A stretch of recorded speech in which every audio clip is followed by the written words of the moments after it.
अस्सलाम वालेकुम दोस्तों, मैं हूं शहरोज़ अहमद और मेरे साथ मौजूद हैं आज अली और दाऊद, स्पोर्ट जर्नलिस्ट माशाल्लाह बड़ा अच्छा काम कर रहे हैं। आपने देखा होगा इनको।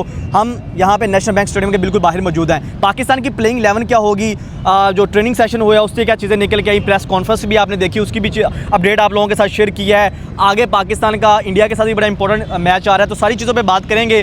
सबसे पहले शुरू करते हैं, अली साहब बताइएगा कि पाकिस्तान की प्लेइंग 11 के हवाले से लोग जानना चाह रहे हैं, क्योंकि कल बड़ा इंपॉर्टेंट मैच है और पाकिस्तान के लिए जीतना बड़ा ज़रूरी है। नहीं, बिल्कुल पाकिस्तान के लिए जीतना बड़ा इंपॉर्टेंट और वाकई बड़ा इंपॉर्टेंट मैच है। तो पाकिस्तान की जो प्लेइंग 11 है, देखें उसके हवाले से जो अभी तक खबरें आ रही हैं वो यही आ रही हैं। आज हमारे कप्तान ने पहले तो ओपनर भी कंफर्म कर दिया, क्योंकि कल से बड़ी खबरें चल रही थी कि क्या साउथ शकील ओपनिंग करने जा रहे हैं या उस्मान खान को जो इंक्लूड करने का फैसला हो रहा है, क्योंकि तीसरे नंबर का जो बैट्समैन है बाबर आजम है। बड़ी आपके साबिक क्रिकेटर मोहम्मद आमिर तक ने बात की कि आप उनको जो है उनके नंबर के ऊपर जो है वो आप खिलाइए, लेकिन उनके नंबर पर नहीं खिला रहे। तो ये तो चीज़ कंफर्म हो गई कि कल जो है वो आपके बाबर आजम हो गए और साथ जो है फ़खर जमान जो है वो ओपनिंग करेंगे। बाकी जो नाम है तकरीबन आप देख लें कि साउथ शकील जो है वन डाउन के ऊपर जो है बैटिंग कर लेते हैं। उसके बाद अगर आप बात करें मोहम्मद रिजवान 4 पर आ जाते हैं। फिर अगर जो है उसके बाद देख लें तो आगा मौजूद है, फिर आपके पास खुशदिल शाह मौजूद है, फिर इब्रार जो है वो आपके पास स्पिनर की शक्ल में मौजूद है, तैयब ताहिर मौजूद है, फिर इब्रार मौजूद है और 3 पेसर। लेकिन तीसरे पेसर के अंदर जो हारिस रऊफ है उसके ऊपर अभी तक जो है वो डाउट है, अभी तक उसका 100% कंफर्म नहीं हुआ।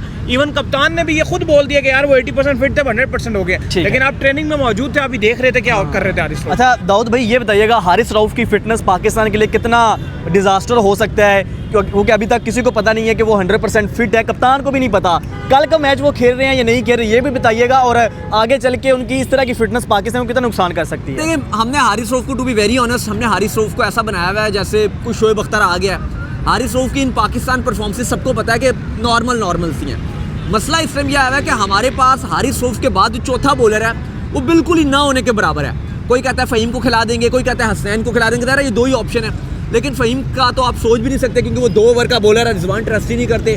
हसनैन की आप बात करते हैं, हसनैन आपको वैसे ही जिस तरह से वो बॉलिंग कर रहे हैं ओडीआई में पिछले 4, 5, 6 साल में, वो आपके सामने ही है, आप उनको भी रिलेट नहीं कर सकते।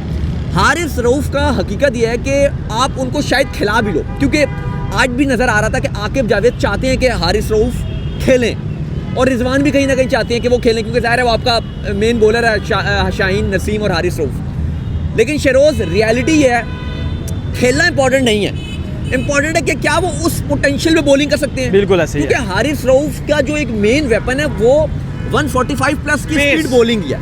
ना वो कोई गेंद स्विंग करते हैं, ना कोई खास उनका रिवर्स स्विंग होता है। मेन हारिस रऊफ ने पेस ही दिखाना है। और अगर वो ये कह रही है 80% फिट है, लेकिन अगर वो 50% फिट हुए, क्योंकि ये तो हमने भी कल देखा, कल आप भी यहाँ पर मौजूद थे, जिस तरह से वो बॉलिंग कर रहे थे ढीली, आज भी चलो उन्होंने बॉलिंग की, लेकिन आपको भी पता है कि नेट्स में बॉलिंग करना और मैच में बॉलिंग करना, उसकी इंटेंसिटी में कितना फ़र्क है। नेट्स में आपको कोई टेंशन नहीं, आप बहुत रिलैक्स होकर बॉलिंग कर रहे हो और ना आपको कुछ जोर लगाने की एक्स्ट्रा ज़रूरत पड़ रही है। लेकिन जब मैच चल रहा होगा तो वहाँ पे सिचुएशन एक अलग होगी। क्या आप मिडिल ओवर्स में बॉलिंग कर रहे हो, क्या आप डेथ ओवर्स में बॉलिंग कर रहे हो, वो इंटेंसिटी लेवल बहुत डिफरेंट होता है, वो आप नेट से कंपैरिजन नहीं कर सकते। कल खेल रहे हैं वो नहीं है खेल रहे। मैं आपको वही बता रहा हूँ कि कल इन्होंने फैसला करना है, लेकिन मुझे नहीं लगता कि हारिस रऊफ को खेलना चाहिए कल का मैच। हारिस रऊफ को नहीं खेलना चाहिए। और आप बताइए, क्योंकि आगे इंडिया का वाला मैच है, क्या आप रिस्क ले सकते हैं अपने मेल बॉलर के ऊपर? देखो, मुझे लगता है जो हारिस रऊफ को बेसिकली आकिब जावेद बहुत ज़्यादा बैक कर रहे हैं ना, वो इंडिया वाले मैच के लिए कर रहे हैं। और मुझे नहीं लगता कि कल हारिस रऊफ खेलने वाले हैं। मुझे ऐसा लग रहा है कि कल जो है वो हसनैन को उतारा जाएगा, हारिस रऊफ कल नहीं खेलेंगे, क्योंकि जो फिटनेस बार बार उनकी बात हो रही है ना वो 80%, 100%। तो फिर अगर जब आपने इतने ज़्यादा आप उसमें रिस्क फैक्टर में चले जाते हो, फिर आप कहते हो यार मैं रिस्क ऐसी जगह के ऊपर ही ले लूँ जहाँ पर जो है मैच तो बड़ा हो ना बहुत ज़्यादा। न्यूजीलैंड वाला जो मैच है, अगर इसके अंदर बाकी पेसरों ने कुछ नहीं किया तो हारिस भी कुछ नहीं करेंगे। इंडिया के साथ एक ये ज़रूर हमेशा रहता है, आप शुरू से उठाकर देख लें तो उसमें ये ज़रूर रहता है कि पेस अटैक वहाँ कुछ ना कुछ ज़रूर कर देता है। पावे आप मैच हार भी रहे हो ना, पेसर विकेट्स लाजमी ले लेते हैं इंडिया वाले मैच में। तो मुझे लगता है कि हारिस रऊफ वाला जो जुआ है वो इंडिया वाले मैच में खेला। अच्छा, मैं इसमें एक बात ऐड करना चाहता हूँ शहरोज़। देखो, अब हारिस रऊफ है ना कि अब आपको नजर आ रहा है कि वो फिट नहीं है और अभी आप सोच भी रहे हो कि उसे खिलाना चाहिए नहीं खिलाना चाहिए। मेरा मानना है कि यहाँ पे आपके पास एक स्पिनर एक्स्ट्रा होना चाहिए था। अब हारिस रऊफ की रिप्लेसमेंट में अगर आप देखते हो हसनैन, वो आपको इतना यूटिलिटी प्लेयर नजर नहीं आता। आप सोचते हो फ़हीम, वो आपको इतना यूटिलिटी प्लेयर नजर नहीं आता। तो बेहतर यह था कि ओपोनेंट कौन है, न्यूजीलैंड, जो पेस को बहुत अच्छा खेलती है, स्पिन में फंसती है। तो बेहतर ये होता कि इस मैच के लिए, कॉम्बिनेशन के लिए, कल के लिए आप प्रॉपर 2 स्पिनर, अब वो इब्रार और सुफियान मुकीम होते हैं या वट एवर, आप साजिद नुमान में से आपने किसी को रखा होता है, कोई भी होता है XYZ, 2 स्पिनर हो जाते, 2 फास्ट बॉलर हो जाते और फिर 2 जो स्पिन ऑलराउंडर है वो आपके साथ होते, ज़्यादा राइट कॉम्बिनेशन बनता। स्पिनर अगर शामिल होता तो कौन सा होना चाहिए था?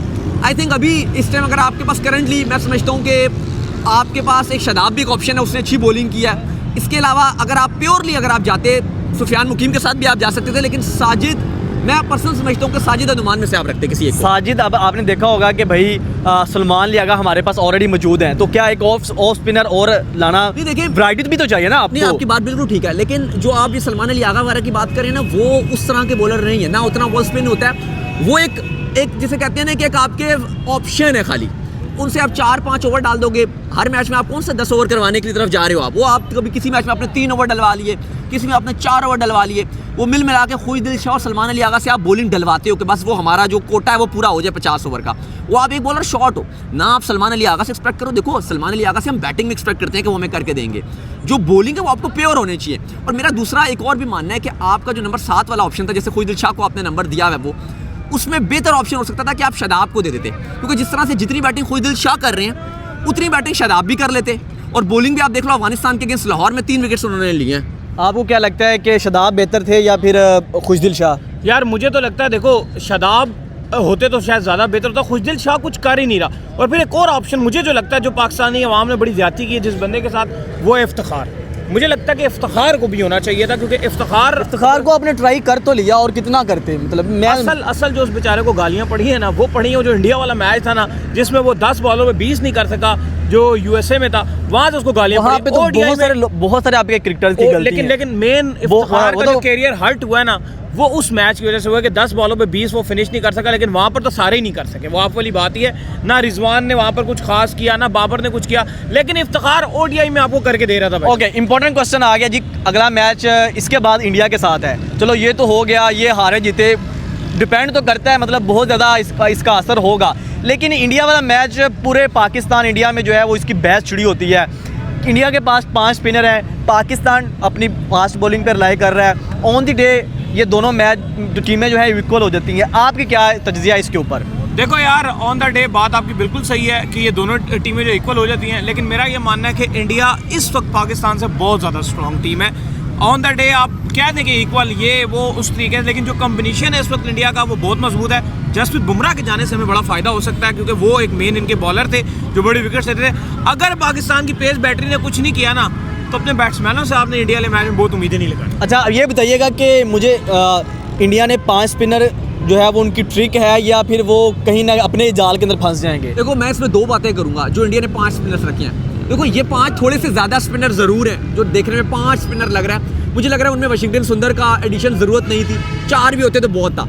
लेकिन आप एक इसमें एक चीज़ देखें कि इंडिया ने अपना कॉम्बिनेशन इसलिए ऐसा रखा है क्योंकि उन्होंने जितने मैच खेले सब दुबई में खेलने हैं, चाहे वो सेमीफाइनल में जाते हैं, चाहे वो फाइनल में जाते हैं। और कहीं ना कहीं दूसरी टीमों को उनको दुबई भी देने में रखना था, और हाँ, पाकिस्तान सारे कहीं नहीं जाना, ना उनको कराची आना, ना लाहौर आना, ना रावलपिंडी आना। उनके लिए क्लियर एंड कट है कि भाई दुबई है और सब मैच हमने दुबई में खेलने हैं। दूसरी जो बड़ी इंपॉर्टेंट बात वो है ये कि दुबई की गर्मी, अभी आप फील्ड जर्नलिज्म कर रहे हो, आपको भी पता है कि गर्मी कितनी ज़्यादा है यहाँ पर, बहुत ज़्यादा, और सांस बंदे का निकल जाता है। तो दुबई में इससे ज़्यादा गर्मी है। बिलखसूस अगर आपको सुबह पहले टाइम जो बॉलिंग करनी पड़ेगी दोपहर को 2 बजे, अगर आप बॉलिंग कर रहे हो तो आपके लिए वैसे ही बड़ा मुश्किल हो जाएगा, और फास्ट बॉलर वहाँ ऐसे ही डाउन हो जाएंगे। तो इंडिया ने ये सोचा हुआ है कि 2, अगर आप वही पाकिस्तान के ऊपर सवाल लाओगे कि भाई हमें भी क्या 5 स्पिनर होने चाहिए, तो नहीं, 5 तो नहीं होने चाहिए, लेकिन फिर भी मैं समझता हूँ कि पाकिस्तान के पास एक स्पिन ऑलराउंडर होना चाहिए था, जैसे शदाब हो गया।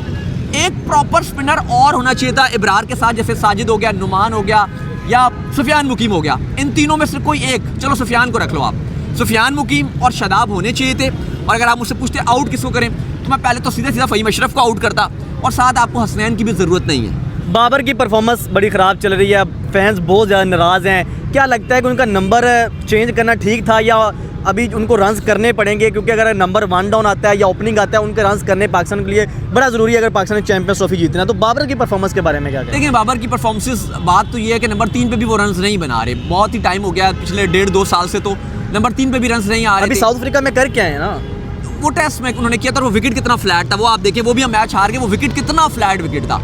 वो तो अब वो तो वैसे विकेट था जैसे वो मुल्तान में आपको पहले टेस्ट मैच में मिला था, वो बिल्कुल ही फ्लैट विकेट था। लेकिन हकीकत यह है कि बाबर के रन्स नहीं आ रहे हैं। लेकिन इन्होंने अब आकिब जावेद के ऊपर प्रेशर भी बना था, कल इवन सोच विचार भी हुआ कि चलो जी बाबर को 3 पे कर दिया जाए। लेकिन हमें पता है आकिब जावेद की जो नेचर है वो थोड़े से अड़ जाते हैं। वो जब अपने फैसले लेते हैं फिर वो आगे मूव ऑन नहीं करते, वो उन्हीं फैसलों पर स्टिक रहते हैं। अच्छा जी, अच्छा अब आखिर में ये है कि कल के मैच की प्रेडिक्शन मुझे बता दें, क्या लगता है कि पाकिस्तान का पल्ला भारी है या न्यूजीलैंड, कौन जीतेगा, बस ये बता दें।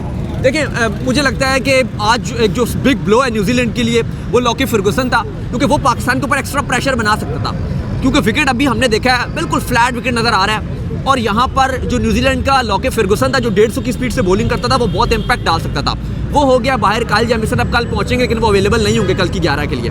मुझे लग रहा है कि इंशाल्लाह पाकिस्तान, न्यूजीलैंड या पाकिस्तान, टॉस इंपॉर्टेंट रहेगा, लेकिन मैं पाकिस्तान के साथ जाऊंगा क्योंकि पाकिस्तान 2 मैच हारा जरूर है, प्रेशर जरूर है पाकिस्तान के ऊपर, लेकिन हमने देखा है कि जब उम्मीदें थोड़ी कम होती हैं पाकिस्तान करके दिखाता है। इंशाल्लाह पाकिस्तान जीतेगा। पाकिस्तान या न्यूजीलैंड? पाकिस्तान। ले जी, अली और दाऊद ने तो पाकिस्तान को कल के लिए फेवरेट करार दे दिया है, और चैंपियंस ट्रॉफी में जो इंडिया का मैच है उसके बारे में भी आपने इनकी राय सुनी। कमेंट सेक्शन में अपनी राय का इज़हार जरूर कीजिएगा। शहरोज़ अहमद को इजाज़त दीजिए, अल्लाह हाफिज़।